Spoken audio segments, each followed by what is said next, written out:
Hey, well, welcome back to the podcast, Joe Newman. I'm so excited you're here. It's great to be here. I'm really happy we're doing this. I always like talking to you. Yeah, it's funny before we start, we were just chatting, and I was said I'm going to tell you once we start recording, but I feel like your ears might be ringing often because I mention your book all the time. In fact, I just published a newsletter in Substack this morning, and I reference your book and you in the newsletter. And it's interesting. I feel really connected to the Raising Lions methods, a lot of the things you teach on, and I've worked with kids for 20 plus years now. And I've read, obviously, a lot of books. My degree is in early childhood development. And then later I went on to be a speech therapist. And your book still to me stands out as sort of the gold standard or the one to turn to when you're really in the thick of it and when you really don't have a solution at hand, right? There's a lot around emotion regulation, which is so important, and co-regulation and all these other things, and helping our kids better understand who they are. And all of those things are really important pieces, but nobody tells us how. And I think that's what you're so brilliant at doing, is the how piece, and helping parents really move through a process, because it's really overwhelming when you have a child who is quote unquote strong-willed or spirited or any of those types of descriptions that get kind of attached to them. So I thought I would jump in. I was telling you that I polled my audience and I kind of just threw out a bunch of questions and said, what would you guys like to ask Joe Newman? He's coming back on the podcast, and everyone was really excited. So, are you okay with me just kind of jumping into some specific questions, or do you want to No, say I love anything? the. I have to say the questions are always my favorite thing. As a matter of fact, if I do a big presentation and I'm talking, I had a. This is years ago, but I had a moment when I was talking with like 1,000 people, and I got nervous. It just hit me. Sometimes you get a little stage fright, and it happened in the middle of the talking. And I just stopped for a minute and I said, "Let me take some questions." And and once I took a couple questions, everything starts to flow again. So by my nature, I'm more comfortable flying from the seat of my pants than following a scripted order. So Yeah, no, jump in. Let's get I going. totally agree with you. And I feel I'm almost the exact same way. I've done presentations myself, and sometimes when I script them or when I work really hard and rehearse, it's Yeah, worse. Like the final product isn't really like I think what my essence is. And then the times that I just kind of say I've got this, I'm just going to go on and kind of organically speak on what I think that audience needs to hear. It always seems to go better. So I can right. completely appreciate that.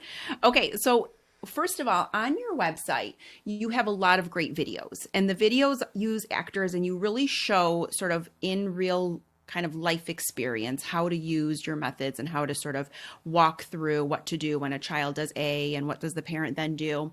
So a big ask from the community is like regarding breaks, which is something that you teach. For those of you who are new to Joe Newman's work, breaks are really this idea that when they engage in a behavior that we don't necessarily want, we immediately, instead of resorting to like repetitions of "don't do that, I'm not telling you again, please don't jump off the couch, please don't hit your brother," like usually we tend to use a lot of language. You're much more of the thinking that in that moment, let's stop, remove, take a break. And that kind of also serves as a natural consequence because there's removal from maybe the thing they were doing. So how do you approach challenging behaviors with older kids? I'm talking you're like, let's say 11 to 16-year olds. And a lot of the behavior that tends to come out is usually language or argumentative or combative or not wanting to comply or using language that maybe family members don't approve of. Where would you kind of guide a parent in that situation? Yeah, well, I think it's interesting because the steps of the method and the philosophy of the method. I'll say actually the philosophy of the method and the thinking of it. It runs the course from 2-year-olds to 42-year-olds, maybe Mhm. 62-year-olds in some ways. And I've worked in, and I remember working with a parent of a 5-year-old, and as we talked through the emotional things that were going on when he's holding the boundary on a tantrum, his eyes lit up and he went, "Can you use this with adults?" And he ran a giant agency in Los Angeles, and he's like, "I have these similar kind of difficulties with my employees." So the thought processes run the same.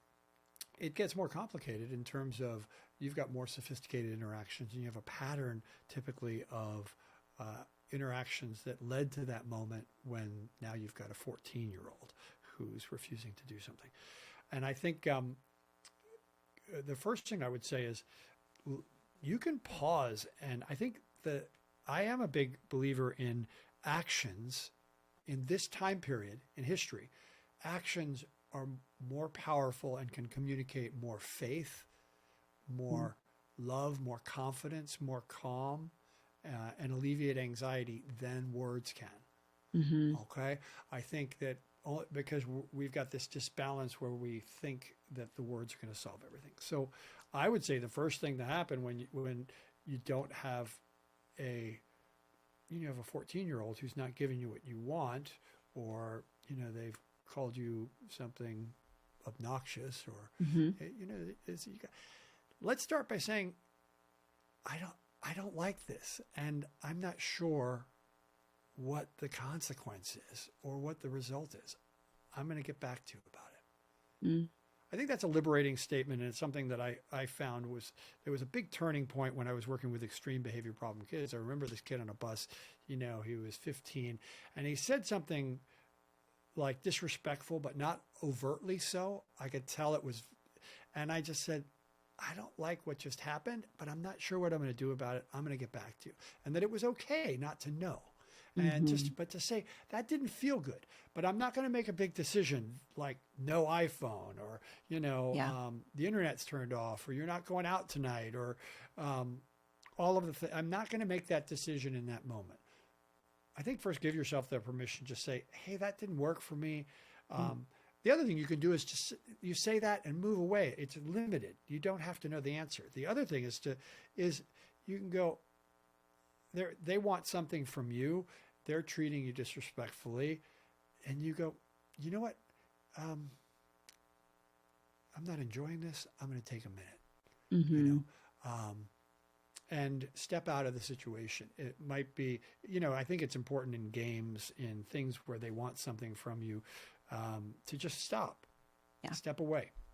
Now, having said that, I think that the next step, because let's first give ourselves permission not to be perfect, but the next step is to realize you live in a transactional relationship. Every relationship is transactional. This idea of an unconditional relationship, maybe on Mars, maybe in another galaxy, but here on Earth, we have transactional relationships. We have feelings, we have needs. When those aren't met, it's hard to authentically, give back to the other person. So we have to be aware of that back and forth and honest about it. So that transaction might be, look, I need this before this happens. Yeah. Okay.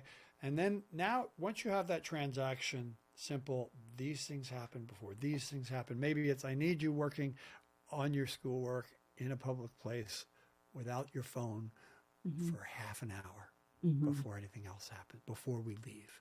I can't make you do it. Yep. If you don't want to do it, that's fine. But the next thing happening in the day, me driving you to hockey, you having internet access, those things aren't going to start until you finish that. Now, it's up to you. I respect your decision. So as opposed to trying to convince them, try to cajole them, let's just say, I have a need. You'll meet it, you won't. There. Yeah. Okay? And I think, certainly up until age 14 or 15, you can do breaks, and you can say, look, I need you to take a break for a minute. I don't like how that went. We can figure out next steps after that. But I think initially asking them to pause and step away is a good one. I have a family that says, look, I have a 15-year-old. I need you to go to your room for a couple minutes. Now, I don't send kids to their room for a break, but in certain instances, that works. They're dysregulated. They're messing with the whole family. You ask them to step away. You can step away, or then I have to create a consequence. And, that's up to you. I love that. I love that idea too, because I agree with you. There is so much value in giving ourselves permission to pause. I don't know if I even mentioned it to you the last time we spoke, but I teach a 4-step process called PAR, and I created it for myself when my kids were probably in that like school age, moving into teen years, essentially when they started to want more independence. And I was sort of still fearfully parenting them and reluctant to want to give them that. And so I became the no mom, and I would just say no to all these things that they had asked me to do. And I remember my son begrudgingly going upstairs one day and kind of under his breath going like, why do they always say no? And we were like ready to kind of respond to that, my husband and I.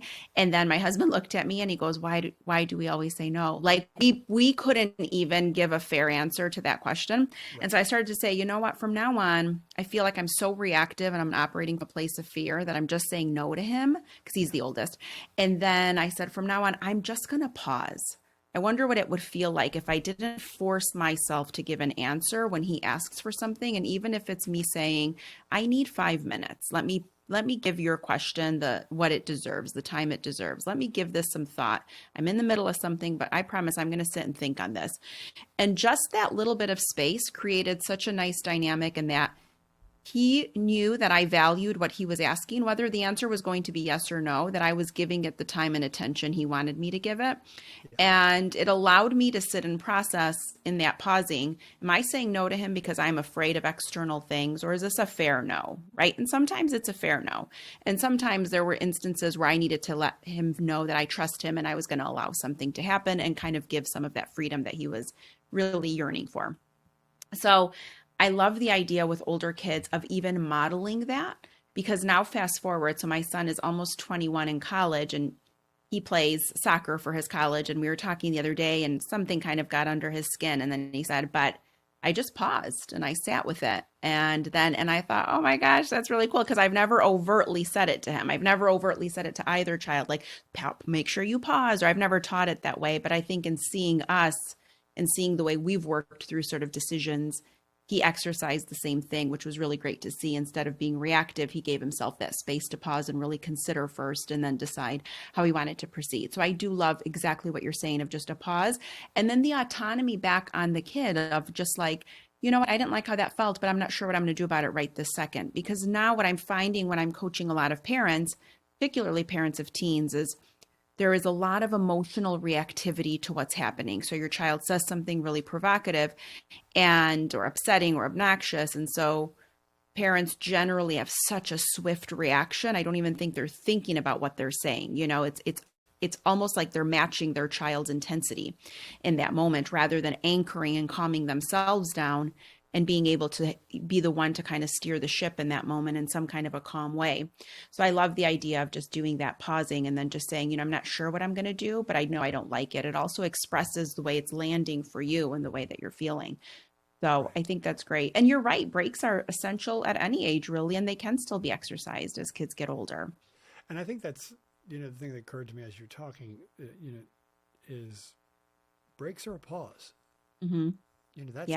That's such a critical thing about the process, and one of the hardest things to understand, because I get families that, I had a woman a few days ago call me and she said, I'm so grateful I found your book. I was at the end of my rope. I'd almost given up hope, and this is how my 7-year-old was acting at home, and I was ashamed. I was embarrassed. He was fine at school, but at home and I didn't know, and nothing was working. And I tried these different approaches, and then I used the break method, and I was astounded at how quickly it worked. And things changed. And then 3 months later, there's some new problems emerging and how that happened.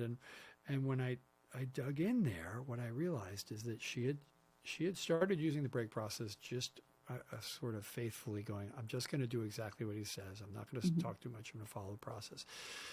Well, without knowing it, when you're doing that, you're conveying a non-charged belief in the ability of your child to simply take a pause, navigate a certain structure, and adjust. So there's you communicate a high expectation, and you don't do that with a charge in the way that things were happening in the past. But gradually what had happened is she slowed down doing breaks. She moved back to giving information because he was kind of taking her words more seriously. And gradually breaks started to take on a charge again.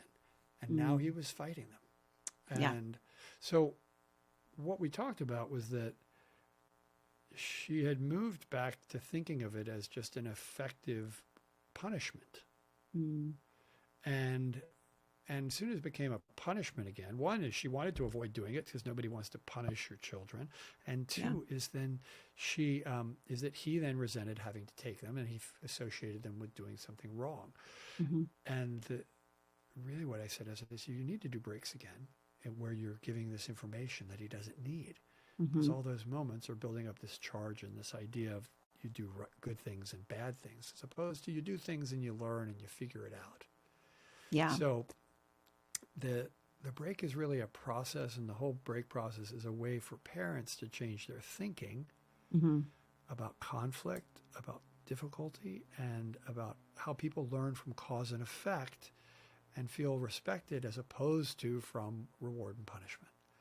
Right. So that pause, it's like you don't take it personally when the light turns red, even if you're in a hurry. You slow down, you stop. Even if you're a little upset and a little anxious to get there, you stop, you regulate. And those are good skills. And emotionally, though, having those skills to pause yourself, to stop, without somebody lecturing you about the right or wrongness of your behavior, that's a super healthy thing to do. Yeah. So Absolutely. Yeah.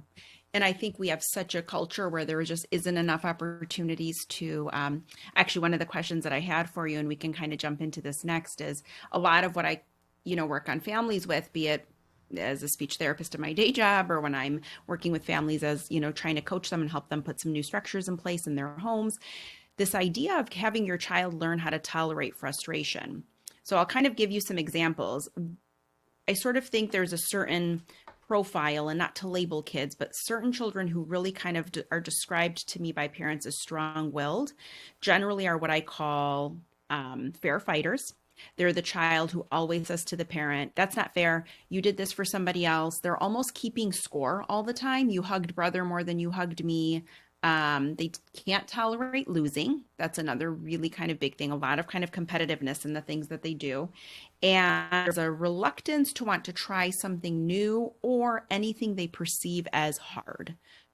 And so when a parent starts to describe a child to me that way, and usually this is coupled with big emotional responses when they try to set boundaries, is I start to say to myself, this child likely has not experienced enough opportunities to tolerate the frustration that comes with an undesired outcome. When something happens that child doesn't want, losing in a game, if it's something perceived as unfair, whatever the thing is, causes frustration. That frustration is too much. So then it becomes a big response, a tantrum, an argument, whatever it is, depending on the age. So what do you kind of say in those situations when you have a child who will really struggle after losing a game, a baseball game, or struggles to accept that maybe things don't seem fair, but in actuality, they are fair? Or the idea that, no, sometimes, like I used to say to my kids all the time, I'm not trying to show you always fair. Like, fair isn't always the result that you're going to experience in life. You have to kind of sit with, what does it feel like to see something unfair, and wonder like what that really means and how to process and work through it. So I'm going to stop talking because I want to hear so badly what you would say to a family who is saying that exact same thing to you. So I would say, first of all, there's a primary misconception that's at the root of the whole thing. And that primary misconception is that you should manage the thinking of your children. That you should be responsible for walking them through, taking apart and thinking clearly about the problems in their life. And that action in and of itself, first of all, conveys your anxiety and lack of faith in their ability to do that themselves. I'm sorry, but the most popular, Amen. Parenting experts on Instagram, most of their things go, "Hey, have you ever had this instance? Try saying this. Have you ever had this instance? Have you ever this? Why don't you try saying this? Try saying this." It's like there's a catalog of 5,000 different things you should memorize to say in the right way to walk your child through so that they think correctly about the situation. What you've created is a circumstance where every problem can be externalized to you to figure it out. And then if you do it right, the child will be happy. It doesn't in any way prepare them for the world. Yeah. Okay?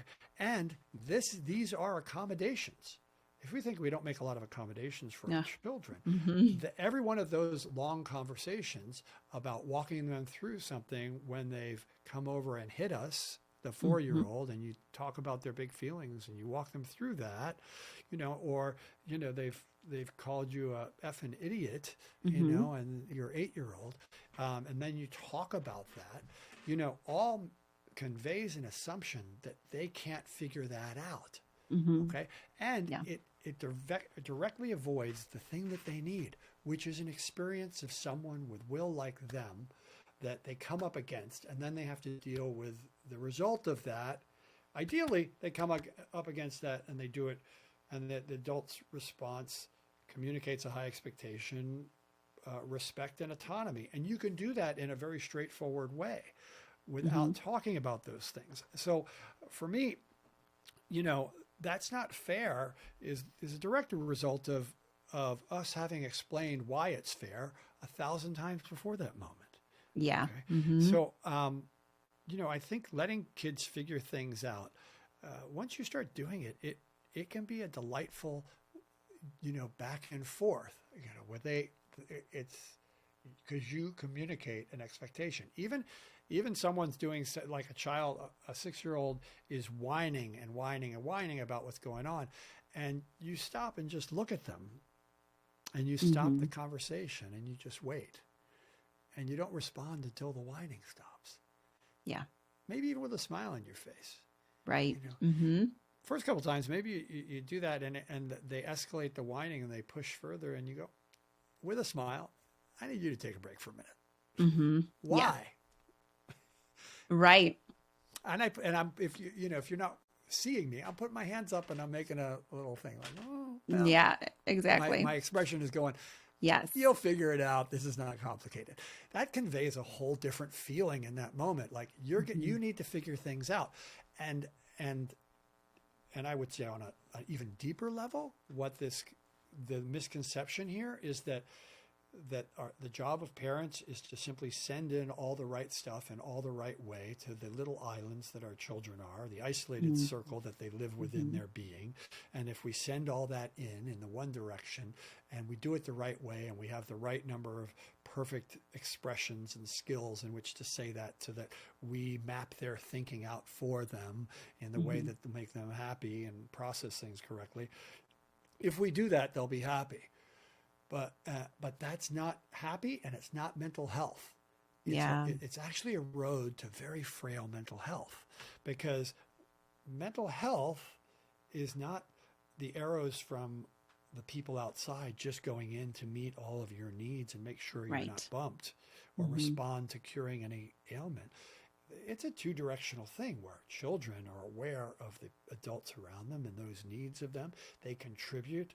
They have a place, but they're making efforts.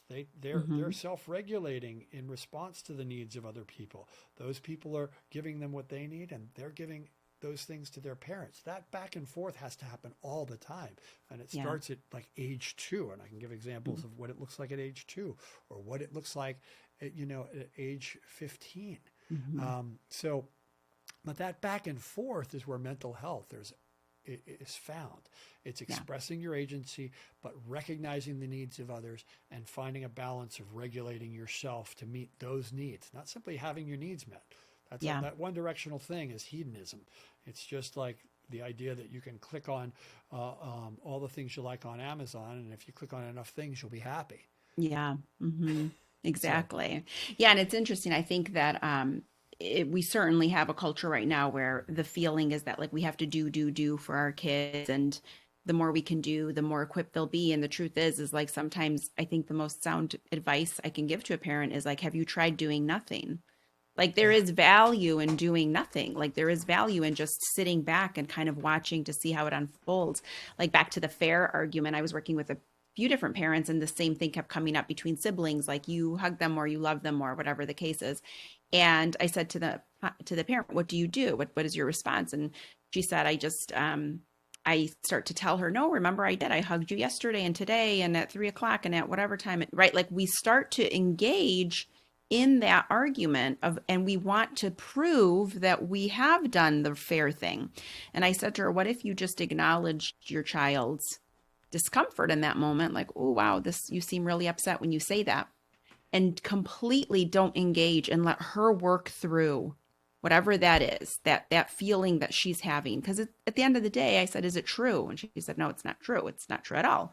Right. So I said, so you, instead of just going back to it, and it isn't just one family. I mean, it's multiple families sort of run into this of, this idea of like, and you're right, it's probably because we've tried to create fair all the time. And then it gives our kids some type of, I don't know if leverage is the right word, but the minute they perceive something as unfair, they're like, I'm in, I have to get in there and call them out on this because they've been talking about this fair thing forever. Yeah, I think you're really onto something there, is that there is a tendency when children cry not fair, or when they simply complain they're not having fun, or they're bored, or that, and I get parents who's like, will tell me, my child is always seemingly in a bad mood and disgruntled about something. And what that invites is you to step in and kind of cure and encourage and motivate and just do all of this work, which,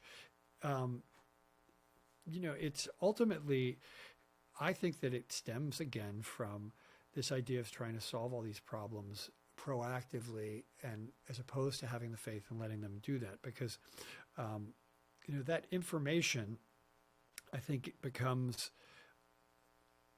besides the fact that it's not necessary and it becomes a crutch, it also steals an opportunity for children to do the thing that I would say evolution most prepared them to do, which is problem solve, learn and evolve and adapt.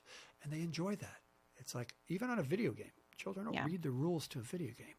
They watch it, they play, they fail, they start again, they learn, they fail, they lose a life, they gain a point, they fail, but they're not reading an instruction manual. No, there's no character in there who's explaining how everything works. They're learning by doing it, by the actions. It's the natural way children learn. So when we're giving all that information in response to it's not fair, or I'm in a bad mood, or I'm super bored, or I don't like anything, and we're trying to encourage them, we're stealing autonomy. And so you said they leverage that back at you. That's power. They're expressing their power in a passive way by being helpless and forcing you to pick up the role that you actually know they can do. That's what feels so weird about that moment. Your child is feigning an inability, and you're kind of stepping in and trying to solve it. But as a parent, it doesn't feel authentic. You're like, I know he's able to do that. And so as you're saying it's coming out of your mouth, it tastes funny. The words taste funny because it doesn't feel good, because it's not authentic. They've accepted a role that you've kind of built for them by solving all these problems, giving all this information, as opposed to having the confidence that with small causes and effects in the course of their day, and some, honest, respectful coaching around just how they handle that, letting them do it, they can step into a whole different realm of ability. And they're very happy to do that. Yeah. But you have to let them. I know, Todd. And it's so good when you can see your kids start to build that resilience and build that autonomy and have agency. And the more you give them those opportunities to do that, and trust that they will get through it, that they will figure it out, that they can be upset and mad at something. And that doesn't mean that we have to run in and fix it and change it or make a new offering, or, that sometimes we can work through those feelings and still come out of it feeling okay. So I love that. And I think the first time we spoke, it might have been on the podcast, or it might have been on Instagram when we did the live, but you had made a point to say that, kids make meaning from experiences, not necessarily the words that they're hearing. So certainly language is important, but what's more important really in the mind of a child is the experience, right? It's how babies learn before they can even talk, before they can even understand. It's really through actions and experiences. And I think we forget that sometimes as kids get older, and we have this sort of push for explanations all the time, and a lot of explaining and teaching, and on the parents' part. And I always say, like, your child is so smart. I was just doing an observation the other day of a child. She's 8 years old, and she was working with a therapist, and she was demonstrating a lot of interfering behaviors in her speech therapy session. And that child, maybe cognitively or emotionally speaking, was much younger than the 8 years that she has. And that child was outsmarting that therapist every step of the way. She totally knew what to do. She totally knew how to get out of work. She knew what behaviors to demonstrate to avoid a task, and I thought, oh, she's so smart, right? Like, you're just watching it and you know it. You're like, she's got you. She's totally got you. She completely knows what needs to happen. And so, often we're looking at ways to explain the problem away instead of really better understanding like what could be motivating that decision or that choice by that child in the first place, and what would happen if is there space here for me to really back off and see it play out. And So, I want to just throw in there that yeah. one of the things I think that I think a lot of people actually get it from listening to my audiobook as opposed to reading it, because there's a tone of voice that comes through in that, like that how we're doing breaks, how we're having these conversations is that, there's no charge in that about the badness of certain things like defiance. From my standpoint, defiance is a natural, healthy response. The idea that we have disorder, oppositional defiant disorder, I think is a little absurd, because I understand it's a problem and it looks like something you can't get your head around. So when you can't get your head around, you tend to pathologize it because you're like, Yes. I don't know what else could cause that. And that's a normal response for the parents. But for me, defiance is a very natural, healthy response to a loss of autonomy in a relationship, and a way to find that autonomy, or a way to find that power when you feel powerless, when you feel spoken down to. And so is a passive tantrum. These things happen as a matter of course.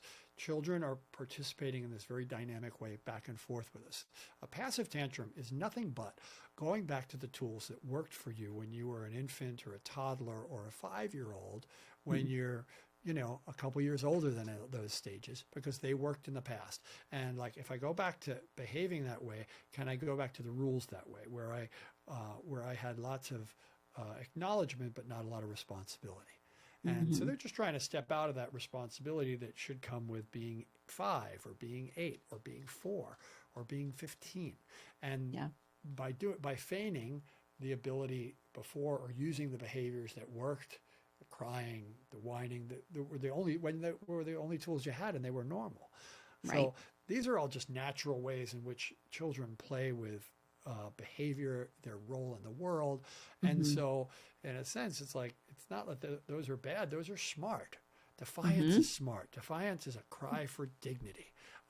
And in some ways we want to go, hey, look, I get if you have to do that.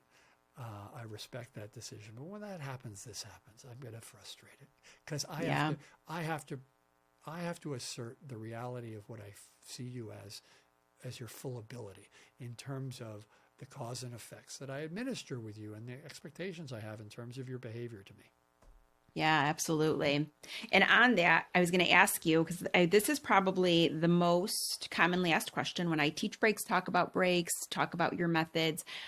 Parents usually have a lot of success with them. And then the one question I get is, what do we do when we're in a time pressured situation? Yes. And we have to give a break, or you're somewhere like driving home from somewhere and they say something or they do something, then how does that break play out? Do you wait till you get home? Do you just in that moment kind of say, looks like you're upset, validate how they're feeling, and then don't give it more than that? Like, how would you walk a parent through those situations? Like, I have to get out the door because I have 3 other kids and we're all on our way to school, and the 4th one completely just did something that he knows he's not supposed to do. If we were just home, doing a break would be simple. However, we have to get in the car and out the door. Or if something happens in a situation or in an environment where a break might be harder to do, what is your kind of process or work or advice around that? So I would start by saying, that let's look at our natural tendency. Both parents are home. It's the weekend. You don't have anywhere to go, and you don't have anything you have to do. You're not going to give breaks. You're going to talk through things. You're going to allow things to happen. You have more ability to have an accommodation to do sorts of things. And then when you're on the way out the door, when you have to be somewhere, when you're at a birthday party or there's someone, the stakes are higher, and now these boundaries mean more to you, and you want to give a break more. I need parents to be aware of that and to turn that equation around. Okay. Because think of the expression, never do in game day what you haven't done in practice. Practice is Saturday when you and your partner are both home, or if you're a single parent that you've got time and you don't have to be somewhere. Those are the moments when you can follow through on a break, because you're not in pressure to do something, and you can set a pattern of that interaction. Okay? Second thing is it's a pattern of interaction. And this is super important. There's no magic tone of voice that if when you do it the first time, it's going to have a miraculous result. You know, you could pay me $2 million to fly with you, you know, from Los Angeles to New York with your out of control 5-year-old. And there's nothing I could do to make that child act much better. Yeah. I'm going to fail. Because the reason I succeed and the reason parents who follow my method succeed is that they follow a pattern and children gradually adjust. Yes. All right. So having said those two things, and children learn not through the explanation, they're more scientific, but through the experience. And I would argue actually adults learn that. If you have a bad relationship, if you have a history of bad relationships, you know, those are going to influence the next relationship you have and the bias you bring to that moment. You know, Yes. and children have, so they build a model and their inner belief system based on what actually happens. So having said all that, there's 3 steps to do it in the car or on a plane or at a birthday party or a restaurant, right? Or trying to get out of the house. Step 1, do it regularly when you've got time to do it and you've got the resources and you're calm. So, you know, it might not matter that they pick up all the toys before they do something else on a Saturday morning, but that's an opportunity missed to set a precedent that you can follow through with in a tone that they're not going to fight against. Okay. So let's set the precedent and do it often in these other moments to get that reciprocity and get that habit in place. Number 2 is let's create a strategic event or 2 to create a precedent on getting out of the house. So if it's getting out of the house to school, let's figure out what, you know, like if it's a 5-year-old and they typically play a little in the morning, let's hold that boundary early when they get up. Actually, you have to get dressed and cleaned and eat and be ready for school before the playing happens. And have that fight early and let that play out and play it out in a morning where you don't have to drop them off and get to a meeting in time. Yeah. Where you can let that play out until they adapt to it. Okay. So the second one is a strategic thing. And then you can do that in a restaurant too. I have parents, it's like they have a problem in a restaurant. Well, let's talk, you know, to your partner. Let's make a plan that when you start to try and do breaks in a restaurant, it's a restaurant you're okay having them wrap it up to go if you need to. So you can follow through without feeling over a barrel. So that's a strategic step. Set the pattern at home, follow through, get that relationship around the break. Second, do some strategic steps with it. And then third is realize that when you're out, when you're in these other moments, you will typically shy away from setting the boundaries you usually would. And let's step in and do those boundaries. Yeah. Okay. I had a mom who called me with I think a 5 or 6-year-old, and she said, you know, that the school wants me to go on the field trip next week, and I hate going on the field trips, but they insist we do a certain amount of them as parents participating. But my son always just acts a fool when I'm on the field trip with him. It's like he acts better when I'm not there, and I don't know why. And she was doing breaks at home, and I said, look, when you get to school, I need you to find a reason to give a break early before you even leave for the field trip. Just give the break when it's a small thing and follow through. And then when you get to the zoo, I want you to give a break in the first 5 or 10 minutes. And she said those were the only 2 breaks she had to give that day. And it was like, you just communicated to him because he's looking around. What's the model of how it works here? Because typically on field trips, I can do whatever I want and I show off in front of my friends and by running away from my mom and calling her stupid. So let's set that precedent early, and all of a sudden children adjust. It's why you have children who behave wonderfully at school and horribly at home, or vice versa sometimes, because they're just adapting to the, you know, one has the rules of hockey, the other has the rules of golf, you know. Right. So. Absolutely. No, I agree with that. And I love the idea. I've kind of told parents to do the same thing, like set yourself up to succeed in that situation. So practice it first. Put yourself in a situation where you know you will be able to stay calm and regulated when you start to do this, because it can be challenging at first, and your child will likely, they're not going to say, okay, I'll come over and take a break. Like it will require, you know, maybe physical management at first, or maybe it will take time. And so, yes, we have to practice it. It isn't something that we should start off doing and just try to follow through with all the time in moments when we know it's going to be very hard kind of maintain. And so I love that idea. And those 3 steps are really critical. And I love the way that you coach that mom through the field trip situation. Yeah, That's genius to be like, like just lean right in. out of the gates, just get in there, and give that break. Yeah, So, because you're both, you both, there's some tension, when you're out and doing sure. it. And I just wanted her to sort of, let's just jump in that cold water and swim around a little bit, and Yes. it'll feel much Yes. more comfortable. It's so true. And then I was just had this thought too about the idea that, like, when you were talking about it, I do think that kids, when you are in public settings or a birthday or a store or wherever it is, they sense and know like you're different in those environments. Like Right.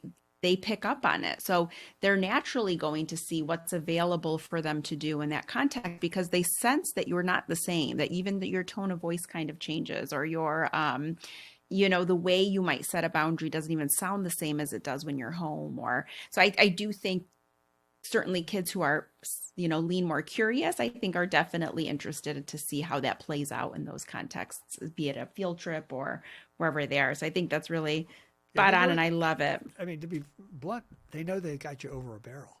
Yeah, exactly. It's They just like totally know. they're like Yeah. they're very, it's not a bad thing. It's like, this is why I don't like the sort of good or bad or Yeah.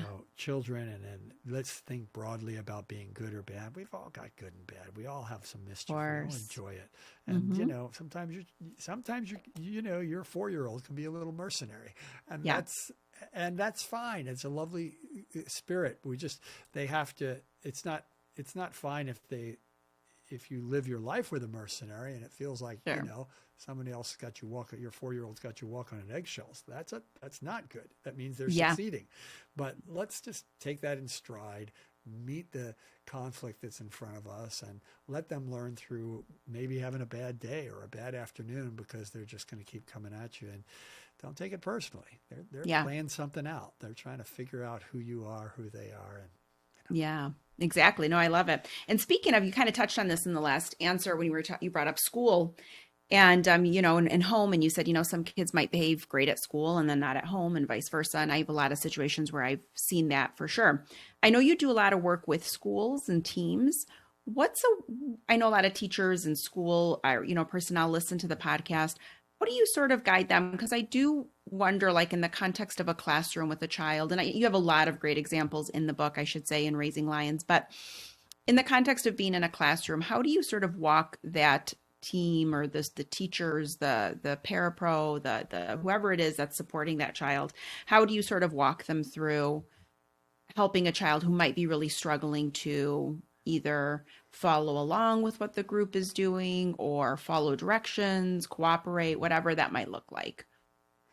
Okay, so I think, the first thing is, and this happens with whether you're a parent calling me or a school calling me or an individual teacher calling me. Sometimes it's a school. It's much easier when I get a whole school involved, and it comes Yeah. from the administrator, because you have this integrated network of support. But I get individual teachers who are calling me, and or a parent who has joint custody, and they see a child for 1 week and their spouse sees them for another week. The first thing is, you need to look at what you actually can do and how you follow through. What are the transactional aspects of that relationship that are in your control? Mhm. And let's not try to handle the things outside of your control. So that's first. So Yeah. if you're a paraprofessional, you have to decide, what do breaks look like in the classroom? Will they be supported? What if they don't take the breaks? What's my next step? Will that be supported? If I need to move them out of the room, will that be supported? And if it won't be supported, then that shouldn't be part of your plan. If you don't, so you have to have a plan for when your child tests the boundary, the next boundary, and the next boundary, and how that plays out. So that plan starts with, needs a transactional structure that works. And then you can layer in all of this emotional stuff that helps that child change their oppositional feeling or their need to oppose you or to feign inability. Those things come from repetition. So I'm just thinking of a boy named Eric some years ago, and I came in, he was in the 2nd grade, and they'd tried all these different sort of charts with points and ways to get rewards and all sorts of motivational schemes, and he was just getting worse and worse. His mom was like, he gets more rewards than any other kid in class, and he's the worst behaved.